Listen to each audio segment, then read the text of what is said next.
The morning of April 20th, 1914, started with Easter leftovers. The night before, the families in the Ludlow tent colony had celebrated Greek Orthodox Easter, the biggest holiday of the year for the Cretan miners who made up the largest group in the camp. They had cooked lamb, lit candles, sung. 1,200 people living in canvas tents on the Colorado prairie had found something worth celebrating, even after 7 months of strike, even in the cold. By sundown on the 20th, 11 children and 2 women were dead in a pit beneath the ash of what had been their tent. The men who killed them were wearing the uniforms of the Colorado National Guard. Their wages that month had been paid by the Colorado Fuel and Iron Company, which was owned in significant part by John D. Rockefeller Jr., the son of the richest man in America. When reporters reached Rockefeller at his New York estate and asked for a comment, he said the company had done what was necessary to protect its property. This is the story of how a coal strike became a massacre, how a Cretan immigrant named Louis Tikas tried to hold a tent city together for 7 months, and what happened on the day the soldiers finally came. Southern Colorado in 1913 ran on coal. The railroads needed it. The steel mills needed it. The homes of Denver needed it. And beneath the canyons of Los Animas and Huerfano counties, men went underground every morning to dig it out by hand. Most of them were immigrants, Greeks from Crete, Italians from Sicily, Slavs from the Balkans, Mexicans from across the border. They had come to Colorado for the same reason immigrants always came to hard places. There was work, and the work paid. What they found when they arrived was something more complicated than a job. The Colorado Fuel and Iron Company, CF&I, did not simply employ these men. It owned the world they lived in. The company owned the houses. It owned the stores. It owned the doctors and the schools and the churches. Entry to the mining towns was controlled by company guards who decided who could come in and who had to leave. If you were a union organizer, you did not get past the gate. If you were a miner who shopped somewhere other than the company store, you were fired. The company's control over Las Animas and Huerfano counties was so complete that between 1895 and 1915, not a single personal injury lawsuit was successfully filed against a mining company in either county. The juries were picked by the county sheriff, who was on the company payroll. The wages were paid partly in scrip, tokens printed by CF&I, redeemable only at CF&I stores, worth nothing outside the company's own economy. A miner earned $1.68 a day when the coal he dug was weighed correctly. The weighing was done by company employees, and the weights were not always correct. The work of shoring up a collapsing tunnel, laying track underground, clearing rock that blocked access to the coal face, none of that was paid. Only the coal itself counted. If a miner spent half his shift making the mine safe enough to work in, that half shift disappeared from his earnings. Colorado had some of the worst mining death rates in the country. Between 1884 and 1912, 6.81 miners died per 1,000 workers annually, more than double the national average of 3.12. In January 1910, an explosion at the Primero mine killed 75 men in a single afternoon. That October, the Starkville mine exploded and killed 56 more.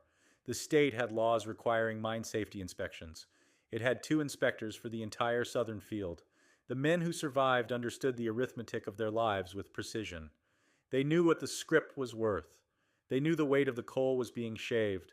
They knew that if a tunnel wall caved in and crushed a man, his family would be evicted from the company house within the week.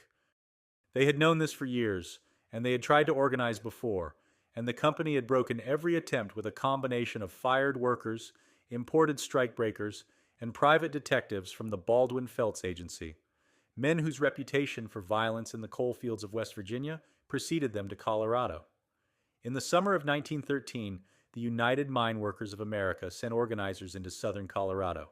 The company fired anyone seen talking to them. The organizers kept coming back.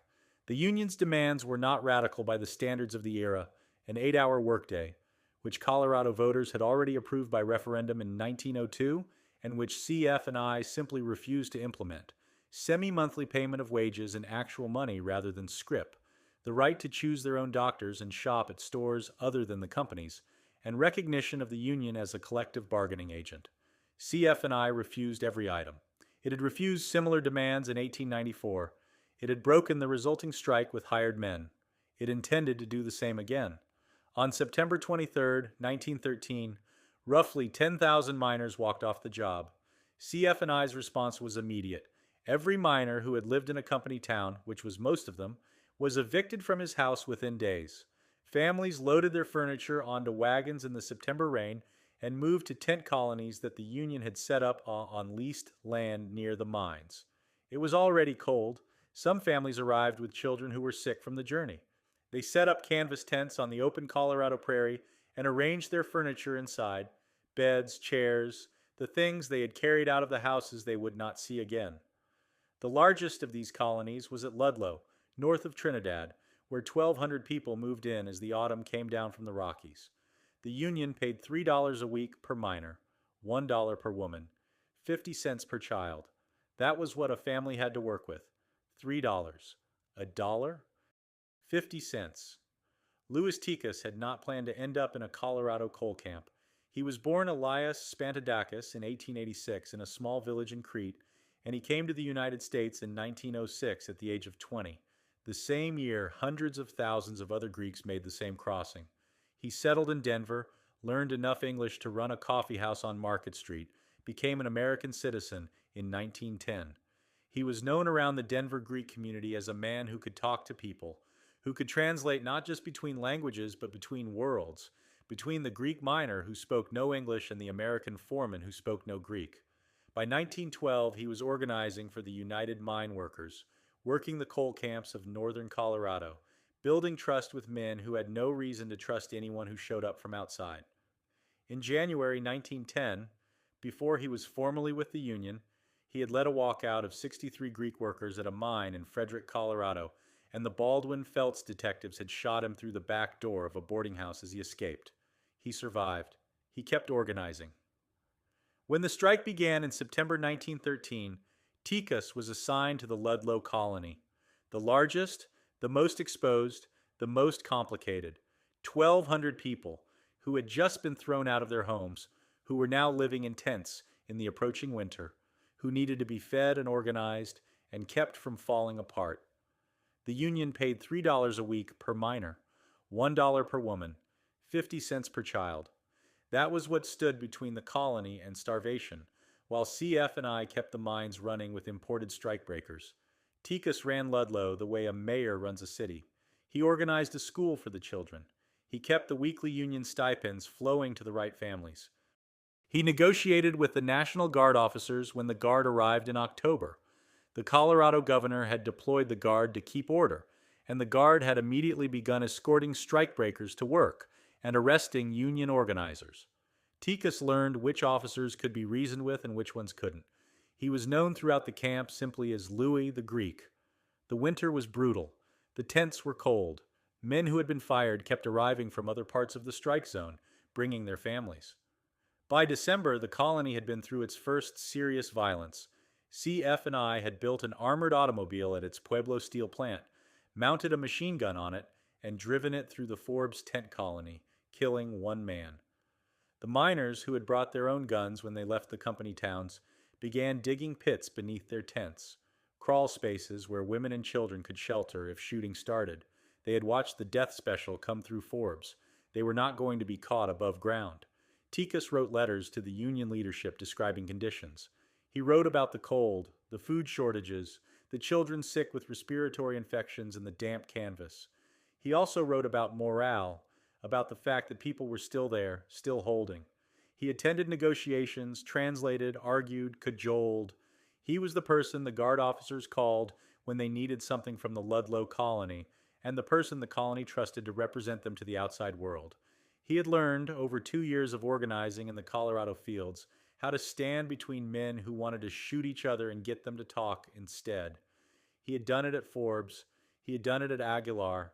He had done it at Ludlow a dozen times through the winter, talking Linderfelt's soldiers back from confrontations that could have gone badly. He believed, apparently, that it could be done again. By April 1914, he had been doing this for 7 months. The National Guard's presence in the field was costing the state of Colorado money it didn't have. In April, the governor recalled most of the Guard, leaving only a small company of militiamen at Ludlow under the command of Lieutenant Carl Linderfelt, a man who, by multiple accounts, hated the strikers and had made no attempt to hide it. He had been confrontational with the colony's leadership since his arrival. He and Tikas had argued repeatedly, loudly, in front of witnesses, about searches of the colony, about weapons, about which miners the guard wanted to arrest. On the morning of April 19th, Greek Orthodox Easter, Linderfelt's soldiers positioned a machine gun on a bluff overlooking the colony. At 9 in the morning on April 20th, Mary Thomas O'Neill finished washing the breakfast dishes inside her tent and looked up at the ridge above the camp where Linderfelt's soldiers were moving between positions. She had 7 children. She had been in Ludlow since October. She had watched the death special Drive Through Forbes in the autumn and had made a decision then about what she would do if soldiers ever came to Ludlow. She would get her children into the pit beneath the tent and stay there until the shooting stopped. She had rehearsed it. Below on the flats, strikers who had watched the guards set up through the night were moving into the perimeter positions they had established over months of preparing for exactly this. Tikas had been called to a meeting with Major Patrick Hamrock, the guard commander, to discuss allegations that the colony was holding a man against his will. The allegation was almost certainly fabricated, a pretext for a confrontation that Linderfelt had been pushing toward for weeks. While Tikas was on the ridge talking to Hamrock, a shot rang out across the prairie. Nobody, then or since, has established who fired it. What followed that first shot is documented across hundreds of pages of congressional testimony, survivor accounts, and guard reports that mostly contradict each other on the details. What they agree on, the guard opened up with machine guns on the tent colony. The battle lasted 14 hours. The miners shot back from positions outside the camp, trying to draw fire away from the tents where the women and children were. A freight train stopped on the tracks nearby and the engineer opened the cars. Several hundred women and children crawled through the camp and into the cars, and the train moved them east to higher ground. Those who couldn't get out in time dove into the pits beneath the tents. Mary Thomas O'Neill grabbed her children and ran. By late afternoon, with ammunition running low, miners began retreating into the surrounding hills. The shooting slowed.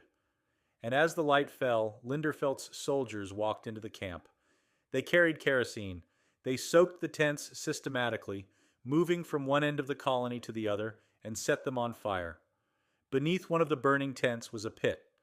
Inside the pit were 13 people, 2 women and 11 children, who had been there since the shooting started, waiting for it to stop.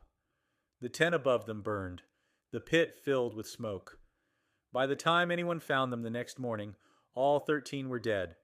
The pit was 7 feet deep. One of the children was 5 months old. Tikas had remained in the colony through the entire day, helping people reach shelter, moving between positions. As the tents began to burn, 3 of the militia captured him. What happened next was witnessed by multiple people. Lieutenant Linderfelt walked up to Tikas and brought the butt of his Springfield rifle down on Tikas's skull. The rifle stock broke in 2 from the force of the blow. Tikas went down. Soldiers fired 3 shots into his back. His body was left on the ground for 3 days before the Union was allowed to retrieve it. The coroner's inquest found skull fractures and 3 bullet wounds from close range, consistent with an execution. Linderfelt was court-martialed for the assault. The military court found him guilty. It attached no criminal penalty. He was not removed from the guard. The official CF&I statement released 2 days later said the women and children had been placed in the pit by their own men in a foolish act that led to their accidental deaths. The company expressed regret. News traveled by telegraph in 1914. By April 22nd, mining communities across Colorado knew what had happened at Ludlow. By April 23rd, armed miners were moving.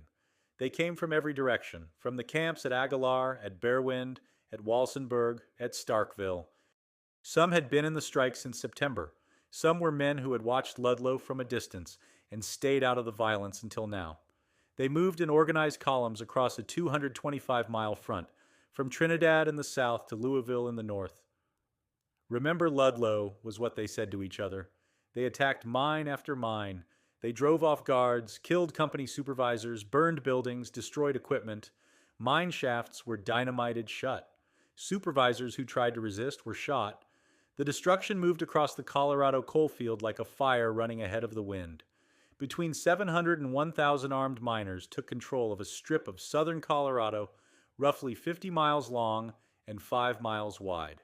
It was the largest armed labor uprising in American history since the Civil War. Reinforcements of the National Guard rushed south. They were outnumbered in most of the engagements and outmaneuvered in terrain the miners knew better than anyone. The fighting went on for 10 days. At least 50 people died in those 10 days across Colorado, more than twice the number killed at Ludlow on April 20th. President Woodrow Wilson sent a telegram to Rockefeller demanding a settlement. Rockefeller sent back a letter explaining that the company's position was correct and its actions had been necessary. He had, 2 months earlier, told a congressional committee investigating the strike that he would rather lose every mine and every employee than recognize a union. He had meant it. Wilson sent in federal troops on April 29th. Unlike the National Guard, the federal soldiers disarmed both sides equally. The shooting stopped, but the strike continued. The Union kept the colonies running through the summer, paying the weekly stipends, feeding the families. Then in December 1914, the Union ran out of money. The United Mine Workers of America called off the strike on December 10th. The miners got nothing, no union recognition, no wage increases. No enforcement of the 8-hour workday Colorado had voted for in 1902. The men who wanted their jobs back had to apply for them individually through company offices and accept the company's terms. Many were never rehired. 408 strikers were arrested and indicted for murder. John R. Lawson, the Union's Colorado leader, was convicted. The Colorado Supreme Court eventually overturned the conviction. The 22 National Guardsmen court-martialed over Ludlow were all acquitted or received reprimands with no punishment attached. In New York, the massacre created a different kind of crisis. Protesters appeared outside the Rockefeller Building on Broadway within days of the news.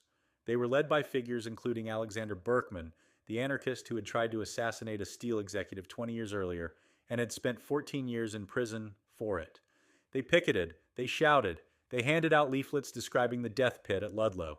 Women dressed in black walked in silence in front of the building's entrance. Office workers stopped on the sidewalk to read the leaflets and kept them.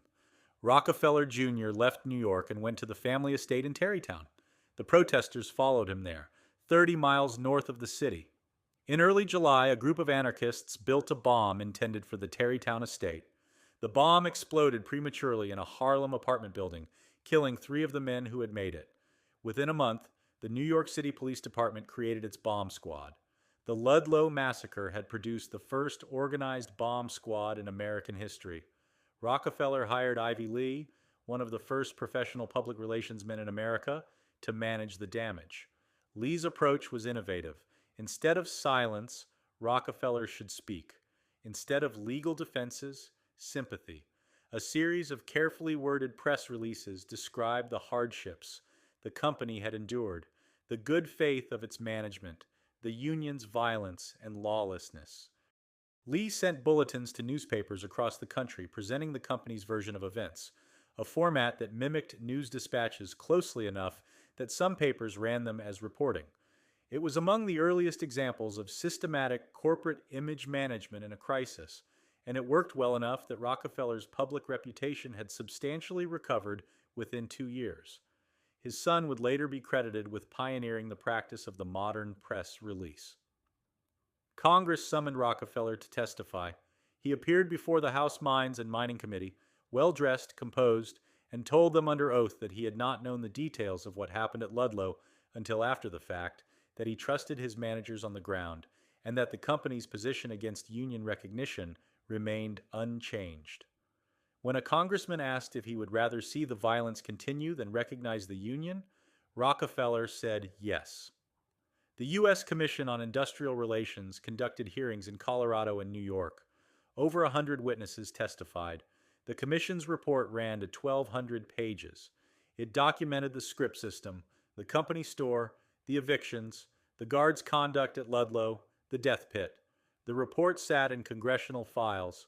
Rockefeller did eventually implement reforms at CF&I, the Rockefeller Plan, a company union that allowed workers to raise grievances through internal channels without outside union representation. Labor historians have since described it as the first example of company-sponsored employee representation in American industry. It was not a union. It did not allow collective bargaining. CF&I did not sign a contract with the United Mine Workers until 1933, 19 years after Ludlow. Louis Tikas was buried in Trinidad, Colorado on April 27, 1914. His funeral procession stretched for more than a mile through the streets of the town. Thousands of miners walked behind the coffin. The newspapers said it went on for miles. The Ludlow tent colony site was purchased by the United Mine Workers in 1915. 3 years later, they built a granite monument on the spot where the death pit had been. It still stands. In 2003, someone vandalized it, smashed the stone figures at its base. The UMWA restored it, and in 2009, the National Park Service designated Ludlow a National Historic Landmark. The Baldwin Felts Detective Agency, which had provided CF&I's private armed force during the strike, continued operating in the coal fields. 6 years after Ludlow, the same agency was at the center of the Ludlow Massacre in West Virginia, where its agents shot the town's police chief dead in the street. The coal field wars kept going. The 8-hour workday that Colorado miners had voted to make law in 1902 and that CF&I had refused to implement for 11 years, became federal law in 1938 under the Fair Labor Standards Act. The right to organize a union and bargain collectively, the central demand of the 1913 strike, became federal law in 1935 under the National Labor Relations Act. These laws passed because the case for them was made, again and again, in blood and in congressional testimony, and in the kind of newspaper photographs that people cut out and kept. Ludlow was one of those photographs. The image of the burned colony, the recovered bodies of the children laid out on the ground, ran in papers from New York to San Francisco. Americans who had not thought much about the coal fields of southern Colorado found themselves thinking about them in April 1914. Linderfelt left the National Guard and disappears from the historical record. Major Hamrock, who commanded the assault, received no punishment. Governor Ammons, who had called out the Guard and allowed CF&I to pay its wages, lost his re-election campaign in 1914. The Colorado voters threw him out 4 months after Ludlow. The number of children who died in the death pit at Ludlow varies by source. Some accounts say 11, some say 13, some survivors said 14. The discrepancy exists because in the chaos of the days after the fire, the count changed as bodies were recovered and identified. The exact number was disputed by the company for years. CF&I's 1914 annual report stated that the women and children had brought their deaths on themselves. In Crete, there is a small plaque in Loutra, the village where Elias Spantidakis was born in 1886, marking the house where Louis Tikas grew up. The highway between Trinidad and Ludlow in southern Colorado was renamed the Louis Tikas Highway in 2018, 104 years after his body was left on the ground for 3 days. A bronze statue of him stands in Trinidad's Coal Miners Memorial Park. He is depicted as a young man. He was 28 years old when Linderfelt broke the rifle over his head. The last time Tikas had been shot, in 1910, through the back door of a boarding house in Lafayette, he had survived and kept working. The second time, he wasn't given the chance. 1,200 people had built a life in canvas tents on the Colorado prairie and held it together for 7 months. They had a barber shop and a baseball field and a school for the children. They had dug pits beneath their tents because they knew the shooting was coming. They put the children in the pits because that was the safest place they could think of. The pits were 7 feet deep. It wasn't deep enough.